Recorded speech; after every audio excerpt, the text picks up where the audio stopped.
சங்கீதம் 33:22 சொல்கிறது, கர்த்தாவே, உமது கிருபை எங்கள் மேல் இருப்பதாக.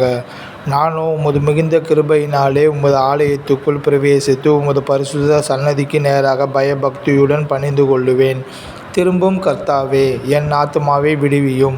உம்முடைய கிருபையின் நிமித்தம் என்னை இரட்சியும். நான் உம்முடைய கிருபையின் மேல் நம்பிக்கையாய் இருக்கிறேன். உம்முடைய இரட்சிப்பினால் என் இருதயம் களிகூரும்.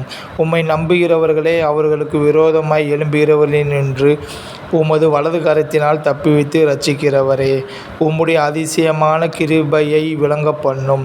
என் ஜீவனுள்ள நாளெல்லாம் நன்மையும் கிருபையும் என்னைத் தொடரும். நான் கர்த்தருடைய வீட்டிலே நீடித்த நாட்களால் நிலைத்திருப்பேன். கர்த்தருடைய உடன்படிக்கையையும் அவருடைய சாட்சிகளையும் கைக்கொள்கிறவர்களுக்கு அவருடைய பாதைகள் எல்லாம் கிருபையும் சத்தியமுமானவைகள்.